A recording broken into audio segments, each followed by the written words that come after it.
कितनों को बात समझ आ रही? जब आपको कभी परमेश्वर मौका दे सेवा का, अगर आप छोड़ते हो तो समझ लेना आप शरीर में थे इसीलिए छोड़ा। कितनों को बात समझ आ रही? जब आपने सेवा को छोड़ा तो समझ लेना आप शरीर में जा चुके थे।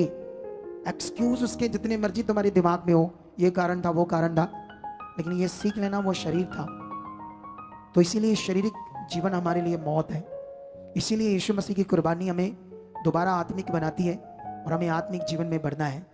बैठ जाओ अपने स्थानों पर ताकि हम आज के इस पवित्र वचन को सुने, जो सबसे बड़ा वचन आपकी जिंदगी में होगा आज, और तुम्हें इसे अच्छे से समझना होगा। और सबसे पहले मैं आपके लिए एक वचन पढ़ना चाहता हूं मैथ्यू से, क्योंकि हमारे पास टाइम कम है। मैथ्यू मतलब मत्ती, ठीक है? इधर ध्यान दो, जल्दी जल्दी एकदम से ध्यान दो। जो ढीले लोग हैं उनको छोड़ो, क्योंकि ढीलों का इस दुनिया में कोई भी हल नहीं हो सकता, परमेश्वर से सारा हल है, ठीक है?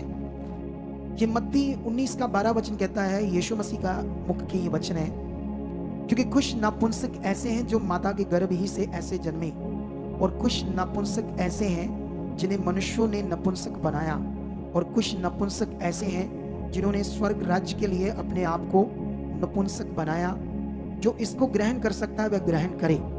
ये यीशु मसीह के मुख से निकले हुए वचन है। हालेलुया। ये ध्यान रखना, ये जो म्यूजिक है मेरी आवाज से ऊंचा ना हो जाए, ये चल रहा है, ये लेवल सेट करना पड़ेगा हमें पक्का, क्योंकि बाहर तो मुझे थोड़ा सा ज्यादा लग रहा है। एक नंबर नीचे ले आओ, हाँ यहाँ, बस यहाँ रहने देना, ठीक है? तो ये बात ध्यान रखना आपने, जो मैंने वचन पढ़ा ये क्या है। नपुंसक का मतलब होता है इंग्लिश का शब्द जिसमें सेक्सुअल सिस्टम खत्म हो जाए, उसको बोलते हैं नपुंसक। कितनों को बात समझ आ रही? ये क्यों यीशु मसीह ने ऐसा वचन दिया है, और तुम्हारे जीवन के लिए इतना बड़ा वचन क्यों है आज, इसकी टीचिंग सीखना क्यों तुम्हारे लिए जरूरी है। लेकिन 3 तरह के नपुंसक यीशु मसीह ने बात की।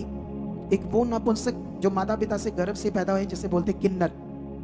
किन्नर ना तो लेडीज होता है ना जेंट्स, वो नपुंसक है, ठीक है? एक वो जिन्हें मनुष्य नपुंसक बना दे, एक वो जो अपने आप को खुद को नपुंसक बनाए परमेश्वर के राज्य के लिए। कितनों को बात समझ आ रही? इतना गहरा वचन है। इसके लिए तुम्हें दानियल का एक वचन पढ़ना होगा, 1 का 3। यहां पर मैं वचन पढ़ता हूं, तब उस राजा ने, मतलब बेबीलोन के राजा ने, नबूकदनेस्सर ने, ये गहरी स्टडी है जिसे तुम्हें समझना होगा आज। उस राजा ने अपने खोजों के प्रधान अश्पनस को आज्ञा दी कि इजरायली राजपुत्रों और प्रतिष्ठित पुरुषों में से ऐसे कई जवानों को ला। सुनो ध्यान से, ये क्या है? जो राजा का खोजों का प्रधान है, उसने कहा क्योंकि इजराइल उस वक्त गुलाम हो चुका था दूसरी जातियों के नीचे। और गुलाम होने का कारण क्या था? परमेश्वर के लोग, बाइबल में पढ़ोगे, गहरी स्टडी है, पुराना नियम, क्यों परमेश्वर के लोग बार बार हालातों में आते थे, क्यों दूसरियां जातियां इन पर राज्य करती थी, ये भी करते थे तब जब ये परमेश्वर की इच्छा में चलते थे। लेकिन इस समय का वो टाइम था, काला टाइम था, जब इजराइल, बेबीलोन का राजा नबूकदनेस्सर राज्य कर चुका था इस देश के ऊपर, और ये उसके गुलाम थे। तो ये जब गुलाम थे, तो ये दानियल, शद्रक, मेशक, अबेदनगो, ये सारे तब बच्चे थे, बच्चे जैसे 12, 13, 14 साल के। कितनों को समझ आ रही? और ये राजपुत्रों के घराने में से थे, आप समझते, राजाओं के वंश में से थे। लेकिन अब शैतान का एक बड़ा काम जो आपने समझना है, कि परमेश्वर का नाम खत्म हो जाए और दुष्ट की इस दुनिया में महिमा हो। अगर आज आप इल्लुमिनाटी का मतलब होता है एक मिशन है शैतान का, जिसमें आपने अपने आत्मा को शैतान को बेचना है। तुम्हें कितना नेम चाहिए, कितना फेम चाहिए, कितना पैसा चाहिए, तुम्हें दे देगा शैतान। आज भी जितने लोग इल्लुमिनाटी का हिस्सा है, वो दुनिया में सबसे पावरफुल मनुष्य बन रहे हैं। आप दलजीत दोसांझ को देखना, जो पंजाबी एक्टर है और अभी बॉलीवुड का फिल्म स्टार भी बन गया है वो, तो वो भी इल्लुमिनाटी का मेंबर है। उसको देखना, वो कभी कभी अपने ऐसे कपड़े डालेगा जिसमें ट्रायंगल का निशान और आंख नजर आएगी आपको, एक ऐसे ट्रायंगल, और उसके बीच में आंख उसके कपड़ों के ऊपर तुम्हें नजर आएगी। इसीलिए पंजाब में आज तक कोई सिंगर इतना ऊपर नहीं बढ़ पाया और इतना रिच नहीं बन पाया जितना ये। कोई भी अगर आज इल्लुमिनाटी के ग्रुप को ज्वाइन करता है और शैतान को अपना आत्मा बेचता है, उसको आत्मा बेचने का मतलब जिंदगी भर नरक में सड़ना, जिंदगी भर तकलीफ खतरनाक में फिर रहना, ये गहरी स्टडी है जिसे आपको समझना होगा। लेकिन यहां पर अगर तुम ये एक अध्याय पूरा पढ़ोगे तो यहां पर राजा क्या कर रहा है, इन्हें दानियल, शद्रक, मेशक, अबेदनगो को क्या बनाता है, नपुंसक। अगर तुम्हें ये सीखना है नपुंसक का विषय कि उन्हें क्यों बनाता है वो नपुंसक, तो ये खोजो, जो खोजो शब्द है, ये एक मैंने पोस्टर सेंड किया था आपको, एक पोस्टर दिखाओ मुझे, ये पोस्टर को देखो ध्यान से, झूम करो थोड़ा सा। ये मैंने खोजो शब्द को सर्च किया है, वो देखो, इसे बोलते हैं यूनिक्स।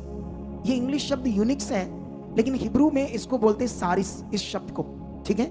ये जो मैंने खोजों का प्रधान है, मैंने सिर्फ खोजो शब्द को ये सर्च किया है ओरिजिनल टेक्स्ट में, तो यहां पर ये समझ आती है। वैसे इसको बोलते हैं मास्टर ऑफ यूनिक्स, जो खोजों का प्रधान था। तुम्हें आज खोजो शब्द को समझना होगा कि ये खोजो शब्द क्या है, क्योंकि हम बड़ी बार बाइबल पढ़ते हैं तो कई शब्द हमें समझ नहीं आते, उनके मीनिंग समझ नहीं आती, तो हम सिंपल अपना जो मन में आया कर लिया। जब हम परमेश्वर के साथ चलते हैं, भले ही हमारे लिए अबंडेंट लाइफ है, जबरदस्त खूबसूरत जीवन, लेकिन ये जो खूबसूरत जीवन है ये एक नियम में, कानून में है, परमेश्वर के आत्मिक कानून में। तुम्हें आत्मिक कानूनों को समझना होगा। अगर हम ये समझ नहीं पाए तो फिर हम नॉर्मल रह जाएंगे। कितनों को बात समझ आ रही है? लेकिन यहां पर अभी ये शब्द को जब हम सारी शब्द को देखते हैं तो ये शब्द हमें मिलता है यूनिक्स, जिसका मतलब होता है नपुंसक। लेकिन अगर इसको हम और गहरा देखते हैं, वही वो नीचे लाओ, थोड़ा सा ऊपर करो, और ऊपर करो, ऊपर करो, और थोड़ा सा ऊपर करो, हाँ ये वाला, ये इसको जूम करो, जो लिखा है रूट वर्ड, हाँ ये वाला, बस ये लिखा है from and used, root meaning to castrate. Castrate कितनों को समझ आ रही? कैस्ट्रेट, ये जो कैस्ट्रेट शब्द है इसका मतलब था, सुनकर दंग रह गया जब ये गहरी स्टडी की। इसका मतलब था एक मर्द के प्राइवेट पार्ट को काट देना, और इनका काट दिया गया था। दानियल का, शद्रक का, मेशक का, अबेदनगो का। वाई? क्यों ऐसा किया था उसने? इसका मतलब था लॉयल्टी टू किंग, राजे से जबरदस्त लोग वफादारी करें, क्योंकि गिव प्रायोरिटी टू किंग, जिसका मतलब था कि राजा को ही, सिर्फ उसके काम को ही पहला स्थान दे।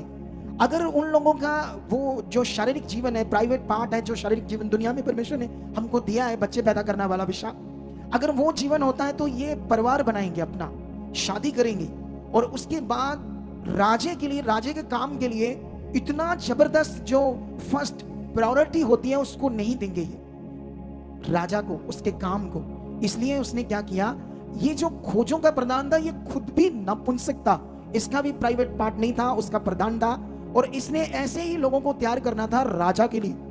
सोचो, यहां एक गहरी स्टडी आपके लिए। ये गहरी स्टडी क्या है? ये गहरी स्टडी से हमें समझ आता है कि इतना बुरा हुआ दानियल के साथ, शद्रक के साथ, मेशक और अबेदनगो के साथ। ऐसी कंडीशन में भी उन लोगों ने जब परमेश्वर को समझा कि परमेश्वर कौन है, इतनी छोटी उम्र में भी वो परमेश्वर, उस राजा की इच्छा, राजा को अपना सब कुछ नहीं माना, उन्होंने किसको सब कुछ माना? अपना खुदा को। इतनी बैड कंडीशन में भी सोच कर देखो इस सिचुएशन को। हालेलुया! कितनों को बात समझ आ रही है? आज का वचन क्यों इतना गहरा है, क्यों इसे इतना ज्यादा समझना जरूरी है? क्योंकि तुम्हें आज पकड़ना होगा कि हम कितने बड़े किंगडम में, कितना बड़ा परमेश्वर का राज्य, और परमेश्वर के राज्य में क्या कुछ हुआ बाइबल के अंदर, और हम आए गए चल गए। जैसे लोगों की हीलिंग हो रही है, और हीलिंग लेकर भी गए आए, और फिर हालातों में गए फिर आए। ये अजीब सा ड्रामा करते हैं अपनी लाइफ के साथ लोग, अजीब सा ड्रामा।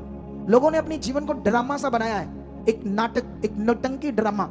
कोई सीरियसनेस नहीं, कोई सर्वशक्तिमान का भय नहीं, कोई ये समझ नहीं कि वो दुनिया का जो मालिक है वो कितना पावरफुल है, और कितना सामर्थ्य है, और कितना महान है। कितनों को बात समझ आ रही है? लेकिन यहां पर अगर हम इस वचन को समझने की कोशिश करें तो यशाया भविष्यवक्ता ने ये बात पवित्र आत्मा से पहले से ही भविष्यवाणी कर दी थी।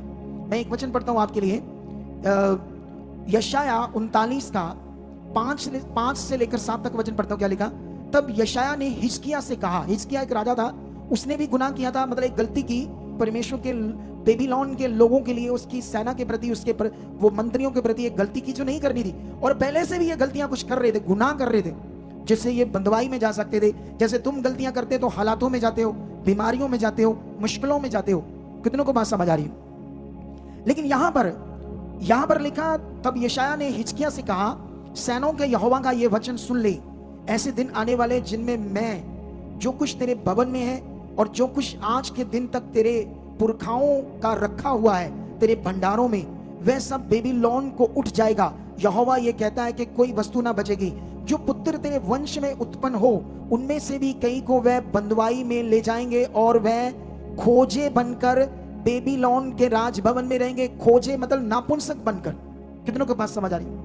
और उन्हें नपुंसक बनाएगा राजा, ताकि ये लोग परमेश्वर को भूलकर परमेश्वर का नामो निशान खत्म हो जाए दुनिया में। और जो कुछ हम सिखाएंगे शास्त्र विद्या, और उनके भी देवता थे, उनके भी पत्थर मिट्टी के देवता थे, उनकी ये पूजा करें। और शैतान का एक गहरा काम इन लोगों के जीवन में होने वाला था, जिनसे परमेश्वर का नाम दुनिया में से खत्म हो। शुरू से ये शैतान चाहता है, इसीलिए दुनिया में इतने धर्म है, इसीलिए 4000 धर्म है और लाखों ईश्वर है, जबकि इस सब चीजों को बनाने वाला एक है। और दुनिया को यह ज्ञान समझ नहीं आ रहा। लेकिन हम और आगे बढ़ते हैं। अगर दूसरा राजा 20 का 18 पढ़ते हैं तो क्या लिखा? यहां भी वो भविष्यवाणी सेम मिलेगी। और जो पुत्र तेरे वंश में उत्पन्न हो, उनमें से भी कुछ को वह बंदी बना ले जाएंगे और वह खोजे बनकर बेबीलोन के राजभवन में रहेंगे। कितनों को बात समझ आ रही? ये प्रूफ था कि शैतान पहले से ऐसी चीजें करता आया है, लेकिन पवित्र आत्मा के द्वारा, नबियों के द्वारा उन बातों की भविष्यवाणियां होती रही। हम दुनिया में बाइबल के अंदर जो कुछ लिखा है सब कुछ पूरा हो रहा है। बाइबल में यीशु मसीह ने कहा था, मेरे नाम के कारण लोग तुमसे बैर रखेंगे। यीशु मसीह ने कहा था, मेरे नाम से दुष्ट आत्मा को अरे सब कुछ तो जो लिखा वो हो रहा है। तो कितना सीरियस होना पड़ेगा, कितना ध्यान देना पड़ेगा, कितना परमेश्वर के लिए जीना पड़ेगा। ये विषय बड़ा खास है। आप कितने काम चाहते हो, कितनी बरकत चाहते हो, कितना पावरफुल परमेश्वर को देखना चाहते हो, वो रेडी है।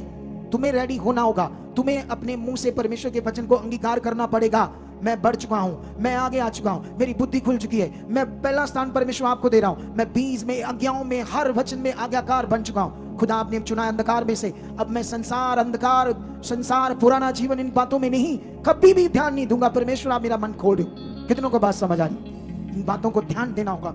लेकिन यहां मैं तुम्हें यह समझाना चाहता हूं, इतना खतरनाक इनके साथ सब कुछ होने के बाद दानियल, शद्रक, मेशक, अबेदनगो किसकी प्रस्तिज करते रहे, किसकी आराधना करते रहे, किसका वचन पूरा करते रहे। ये राजा को प्रायोरिटी नहीं दे रहे थे, यीशु को दे रहे थे, खुदा को दे रहे थे, परमेश्वर को दे रहे थे। कितनों को बात समझ आ रही? और जानते हैं इसीलिए परमेश्वर ने दमदार यूज किया। जब ये नपुंसक थे, औरत क्या है, औरत का रिश्ता क्या है, मर्द का रिश्ता क्या है, ये खत्म हो गया इनकी जिंदगी से। इनकी जिंदगी में कोई संसार का जीवन नहीं रहेगा, शादी का जीवन नहीं रहेगा, नपुंसक होगी। लेकिन इन्हें बनाया गया, तब अपनी जिंदगी को फर्स्ट स्थान देकर परमेश्वर के साथ जीने लगे। इसीलिए शद्रक, मेशक, अबेदनगो राजा की आज्ञा से नहीं डरे और जलते हुए भट्टे से नहीं डरे। आज इधर कोई विश्वासी को कोई रिश्तेदार या 4 बंदे खड़े होकर बोले, ओए ओए तू कहां जाता चर्च, उधर ये तेरा धर्म है? नहीं नहीं, असी तो वैसे ही गए प्रार्थना कराउन ली। यीशु ने कहा, जो मुझे मनुष्यों के सामने मानेगा, मैं भी स्वर्ग में स्वर्गीय पिता के सामने उसको मानूंगा, ये हमारा है। और जो मेरा इनकार करेगा, मैं भी उसका क्या कर दूंगा? इनकार कर दूंगा। हर वचन पूरा होगा। बढ़ना तुम्हें होगा, स्वार्थी नहीं बनना होगा, लालची नहीं बनना होगा तुम्हें। कितनों को बात समझ आ रही? लेकिन फिर परमेश्वर इन्हें यूज करता है। इसीलिए जो पूरी दुनिया में भेद, सपनों का दर्शन और उनके अर्थ कोई नहीं बता सकता था, फिर परमेश्वर दानियल के द्वारा बताता है, क्योंकि उसका रिश्ता संसार से है ही नहीं। उसके जीवन में कोई परिवार बनाना, परिवार की चिंता, ये तो शादीशुदा आज लोग कर रहे हैं। शादीशुदा जो जिनकी मैरिज हो चुकी है, उनकी जो गंदी अभिलाषाएं आज भी काम करती है। यीशु मसीह में चलकर भी आज भी लोग यीशु मसीह में चलकर भी पता नहीं क्या क्या गंदा सोचते हैं। किसी औरत को देखकर, किसी बहन को देखकर, किसी भाई को देखकर पता नहीं क्या क्या विचार करते हैं। कितनों को बात समझ आ रही? तो कहां तुम्हें दानियल की तरह वो दर्शन, वो समझ, वो परमेश्वर साक्षात नजर आएगा? क्योंकि वो पवित्र है। उसको पाप से घृणा है, पापी से नहीं। बाइबल में लिखा, उसने पापियों से प्यार किया, इसीलिए अपने आप को दिया ताकि तुम्हें पाप से छुड़ाए। यीशु की कुर्बानी हमें पाप से छुड़ाने के लिए, धर्मी बनाने के लिए। अगर आज हम कुड़कुड़ कर रहे हैं, आज हमारी जिंदगी में पाप है, आज हम लड़ रहे हैं, आज हमारे अंदर लालच है, आज हम गलत हैं, किसी को धोखा दे रहे हैं, चर्च में किसी का नंबर ले रहे हैं, उससे पैसे मांग रहे हैं, उसको धोखा दे रहे हैं, तो याद रखना तुम खुश भी नहीं हो, खुश भी, नथिंग थिंग्स, कोई नॉट वैल्यू, कोई वैल्यू नहीं है तुम्हारी खुदा के सामने अगर शरीर का जीवन है। तुम एक किंगडम में हो, एक पावरफुल परमेश्वर के राज्य में हो, जहां मौत भी तुम्हें छू नहीं सकती, मौत भी, शैतान तुम्हें उंगली तक नहीं लगा सकता। और इधर यीशु मसीह में चलते हुए अटैक आ रहे लोगों को, क्योंकि समझ नहीं है खुदा के साथ रिश्ते की, उसकी दया की, उसके काम की, उसके पावरफुल वचन की। हालेलुया। कितनों को बात समझ आ रही है? मैं कुछ बातें जो प्रेरित पौल ने बोली, बहुत बड़ी बातें, हिला देने वाली बातें, इसी के ऊपर मैं चर्चा करूंगा थोड़ी सी आपके साथ। लेकिन अभी मुझे ये फटाफट तुम्हारे लिए बोलना होगा। यहां पर लिखा है, हाँ, सबसे पहले 1 कुरिन्थिया उसका 7 अध्याय 6 से लेकर 9 तक पढ़ता हूं मैं। परंतु मैं जो ये कहता हूं वह अनुमति है ना कि आज्ञा। उसने कहा जो मैं तुम्हें समझा रहा हूं ये आज्ञा नहीं, एक सलाह है। उसने कहा ये मेरी एक सलाह है, लेकिन इसे समझना होगा क्या है। मैं चाहता हूं कि जैसा मैं हूं, क्योंकि प्रेरित पौल का प्राइवेट पार्ट किसी ने नहीं काटा, जैसे राजाओं के बीच में ऐसी चीजें करते थे गंदी, लेकिन याद रखना इसने अपने आप को नपुंसक बना लिया था परमेश्वर के लिए, जिसकी बात यीशु मसीह ने भी की। हालेलुया।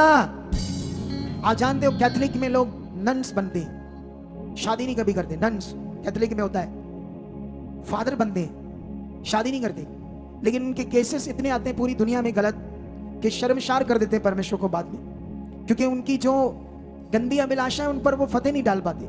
इसीलिए इस वचन को सीखना होगा तुम्हें। ऐसा लिखा है, मैं चाहता हूं कि जैसे मैं हूं, मतलब बिना शादी के, वैसे ही सब मनुष्य हो, परंतु हर एक को परमेश्वर की ओर से विशेष विशेष वरदान मिले हैं, किसी को किसी प्रकार का और किसी को किसी और प्रकार का।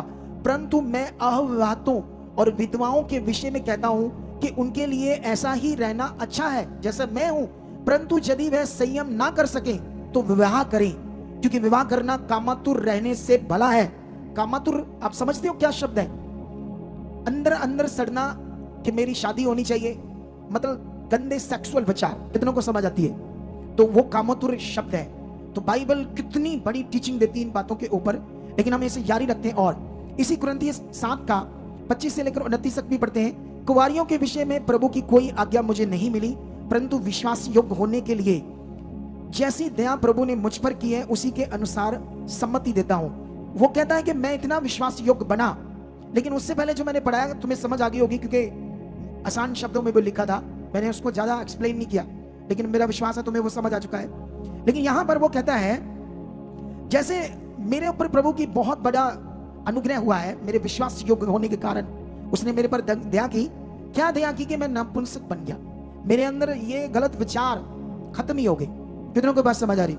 कि आगे कहता है मेरी समझ में यह अच्छा है कि आजकल क्लेश के कारण मनुष्य जैसा है वैसा ही रहे। यदि तेरे पत्नी है तो उससे अलग होने का जतन ना कर, और यदि तेरे पत्नी नहीं तो पत्नी की खोज ना कर। ये बड़ी बातें, इसे समझना होगा। मैं आज शायद इन बातों का कुछ एक्सप्लेन अच्छे से ना कर पाऊं, लेकिन कोशिश करूंगा, क्योंकि इसके लिए टाइम चाहिए और टाइम गवाहियों में ज्यादा लग गया मेरा, ठीक है। लेकिन ये बात है, अगर किसी की पत्नी है तो वो पति जो गंदा गलत इधर उधर झांकियां मारता है औरतों को, या अपनी पत्नी उसे सिंपल लगती है, अच्छी नहीं लगती है। कईयों को अपनी पत्नी अच्छी नहीं लगती, खूबसूरत नहीं लगती, बढ़िया नहीं लगती, और कई औरतों को अपना बंदा अच्छा नहीं लगता, दूसरा अच्छा लगता है, और दूसरी पत्नी को पति अच्छा लगता है, दूसरा बंदा अच्छा लगता है। यही बातें हो रही है। जो ऐसे हैं उनके लिए बोला परमेश्वर ने कि वो अपनी पत्नी को ना छोड़े, और जिसकी पत्नी नहीं है वो खोज ना करे। परंतु यदि तू विवाह भी करे तो पाप नहीं, और यदि कुंवारी ब्याही जाए तो कोई पाप नहीं, परंतु ऐसों को शारीरिक दुख होगा।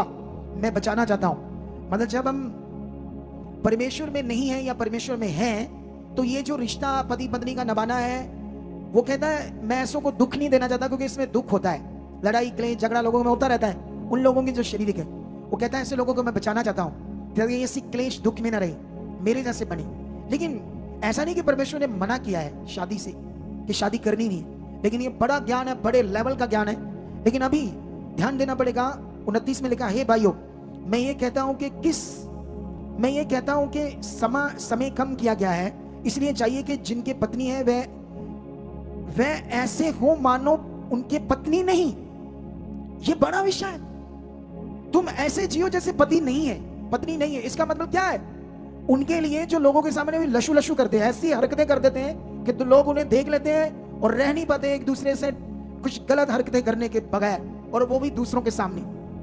ये कहा गया है ऐसे रहो जैसे पत्नी है ही नहीं, ऐसे रहो जैसे पति है ही नहीं, मतलब ऐसे पवित्र जीवन। कितनों को बात समझ आ रही? लेकिन ऐसा नहीं कि और शिक्षा नहीं, और भी शिक्षा है जिसमें पति पत्नी को बहुत प्रेम से रहने की और एक जबरदस्त रिश्ता बनाकर रखने की बात हो रही है। लेकिन इन बातों का बड़ा विषय है हमारे जीवन के ऊपर जो हमें सीखना है। लेकिन अभी एक और सीखते हैं इसी का 7 का 32 से लेकर 25-35 तक। अतः मैं ये चाहता हूं कि तुम्हें चिंता ना हो। अविवाहित पुरुष प्रभु की बातों की चिंता में रहता है। जिसकी शादी नहीं हुई वो प्रभु की बातों में क्या रहता है? चिंता में। ये वचन पूरा नहीं, मुझे ये खुदा के लिए करना, क्योंकि उसकी जिंदगी में वो ब्याह वाला जीवन नहीं है, तो वो कुंवारा है, तो वो किस पर ध्यान देगा? परमेश्वर की इच्छा में। लेकिन यहां पर लिखा है अविवाहित पुरुष प्रभु की बातों की चिंता में रहता है कि प्रभु को कैसे खुश करें। हालेलुया। कितनों को बात समझ आ रही है? लेकिन लिखा परंतु विवाहित मनुष्य संसार की बातों की चिंता में रहता है और अपनी पत्नी को किस रीति से प्रसन्न करे। विवाहिता और अविवाहिता में भी भेद है।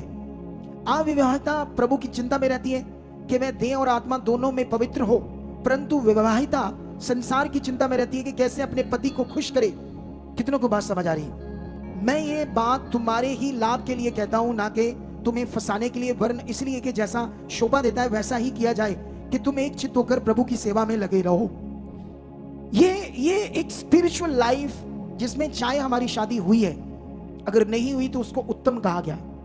कितनों को बात समझ आई?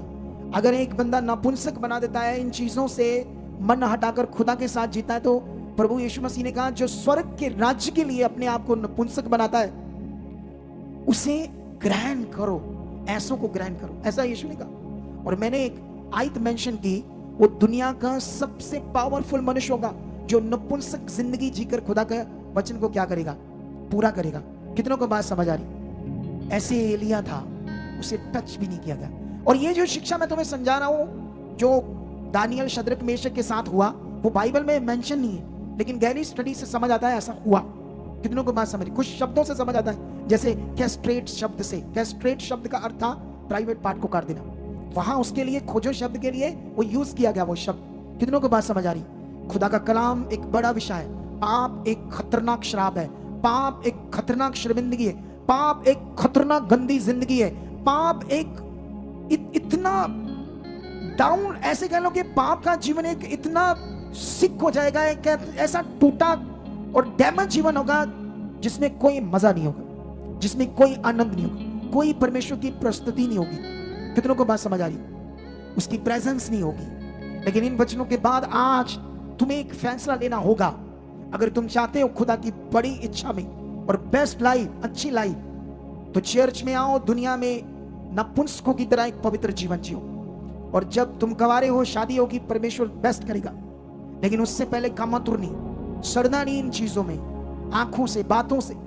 कुछ बच्चे अपने माता पिता को शर्मिंदे करते ये चीजें करके, नशा करके, प्रभु में आकर भी, भवन में आकर भी नहीं बाज आते इन चीजों से।